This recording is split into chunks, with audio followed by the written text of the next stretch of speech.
The Kawai K3, the story of a very 80s synthesizer. The name Kawai is well known in the world of keyboards and pianos. The almost century-old Japanese company was founded in 1927 by Kiyoshi Kawai, who was an apprentice piano builder under the master Torakuso Yamaha. Yes, that Yamaha. The Kawai Corp had been crafting fine pianos for years before turning its attention to the new trends of synthesizers in the mid-1970s. 10 years previous, Kawai had bought the guitar amplification company Teisco and had been using this branding on many of its North American-bound band-related products. It seemed natural that a new synthesizer line fit well with that branding in order to distinguish it from Kawai's piano division. Although late to the party, in 1977 Teisco released its first monosynth, the wood-paneled 100F, to a favorable reception. With standard wave-shaping features of the time, the synth also gave the unique ability for the VCO to modulate the filter, giving it more sonic possibilities than competitors such as the Roland SH1 and the Oberheim OB1. Teisco's later synths, such as the monophonic 60F and the duophonic 110F, were stylish, solid analog synthesizers, capable of nice leads and bass lines, and aimed at a more budget-conscious musician. In 1981, Teisco released its SX400, a beastly silver, futuristic-looking 4-voice polysynth, with features somewhat comparable to the Roland Jupiter 4.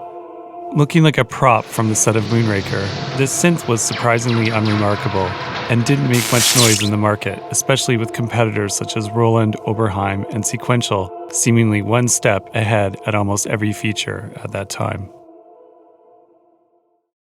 By 1983, Teisco's engineers had caught up technically and done their homework on the newest designs and trends happening in the world of synthesizer engineering, and were working on designing a new line of synths to compete with Roland's latest offerings, the Juno 6 and the Juno 60. Incorporating a single oscillator DCO circuit with the lush-sounding SSM 2044 filter, Teisco's SX210 was a great-sounding full-featured 8-voice synth that could operate in 4-voice mode with 2 DCOs per voice. Its useful display, dial for parameter adjustment, a feature Kawai would keep throughout its future models, and a 32-patch memory were features that made it very competitive in the market at the time. However, technology was moving very fast at this time, and manufacturers were making huge strides in design and features on a yearly basis. It was around this time that Kawai decided its synthesizer keyboards were quality enough to bear the Kawai brand name, and many of the Teisco SX210s were also branded under Kawai in some markets.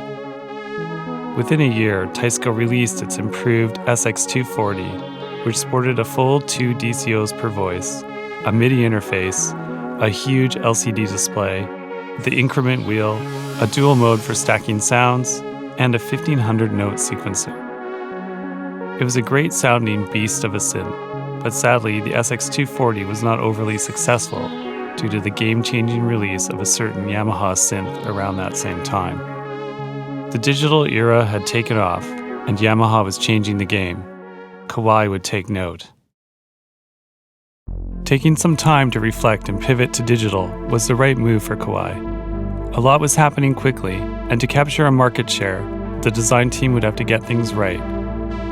Expanding beyond simple DCOs, wavetable synths such as the PPG 2.2 were changing the thought process on how oscillators could operate, and the ability to store waveforms in memory for quick recall was becoming cheaper to implement in designs. By 1986, much had changed. Yamaha's DX7 had been hugely successful, and manufacturers were going sleeker and simpler with looks and parameters modified within the menus of a graphic display. Roland's 1985 release of its JX8P featured a sleek gray design and the use of a large VFD display with a data entry slider and membrane buttons. This look seemingly would have significant influence on the design of Kawai's next product. The ability to provide more realistic sounds with advanced wave memory for its oscillators had not gone unnoticed by Korg engineers, and its release of the streamlined DW8000 in 1985 advanced the realism of patches such as the simple piano significantly. Kawai also took note of all these developments, and after a 3-year hiatus, in 1986, Kawai released its new flagship synthesizer, the Kawai K3 digital wave memory synthesizer. Cosmetically, with a streamlined gray case and membrane buttons, the K3 had a very similar look to Roland's JX8P and Yamaha's DX7. Still present was the very useful rotary increment dial, which was now a signature feature on Kawai's synthesizers. It also had a great feeling touch and pressure-sensitive keyboard, which is very characteristic of the quality Kawai put into their instruments. Similar to the DW8000, the K3 sported a 6-character LED display for parameter editing and patch numbers with limited text ability. This was somewhat of a disappointment relative to the used Q1 and Prophet VS, which shipped with more complex displays. As far as synthesis was considered, Kawai did change things up from the norm, approaching the synth architecture with an additive method, as opposed to the much more common subtractive methodology. In additive synthesis, you start out with nothing and build a sound by combining multiple sine waves of differing levels and frequencies.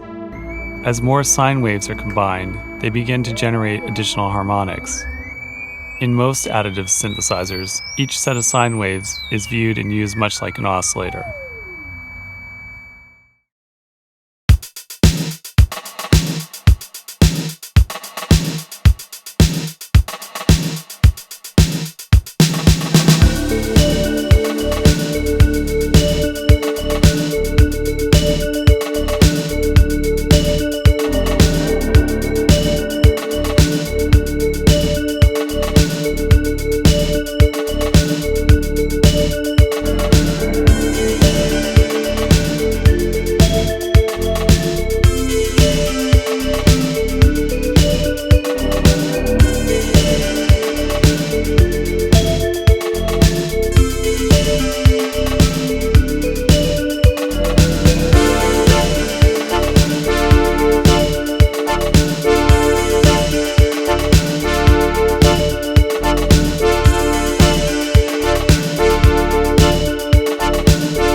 Each of the 6 K3 voices could be assigned 2 unique 32 single-cycle 8-bit waveforms as oscillators. And the K3 also features the warm SSM 2044 filters previously used on the SX240 and SX210. This gave it the ability to recreate acoustic sounds such as pianos with great realism, but also organs, synth leads, and rich warm pads. Wave cycle number 32 gave the ability to create a unique entry by adjusting a maximum of 32 of the 126 harmonic levels to sculpt a new user-defined wave cycle in additive synthesis fashion. This gave the synth the ability to give a very unique sonic fingerprint to a user's K3. I have to say, however, without a visual editor or the ability to hear the changes as you edit parameters, this waveform creation method was very tedious and clunky. It was, however, something that set this apart from other digital synths hitting the market around the same time, such as the Sequential Prophet VS and the Ensoniq ESQ1. All of the parameters, including the user-defined waveform adjustments, were controllable through MIDI, and thus several companies such as Opcode's K3 editor software and Hybrid Art's Wavetable K3 editor for the Atari provided rich features for creation of sounds on the K3. This advanced SysX functionality has helped keep the K3 somewhat relevant today, as editors such as Controller provide panels for the K3 and even waveform preview for the Additive waveform generator. Looking back, the Kawai K3 is somewhat of an underrated synthesizer, but loved by many, especially those who write 80s inspired music and synthwave. They are much sought after, as they give a quintessential 80s sound for bass, pads, leads, with little adjustment, and the tight sound of its digital oscillators fit easily into 80s style productions. Simple but effective, the Kawai K3 is an 80s gem both in look and sound, and goes down as one of the synths that helped define that decade.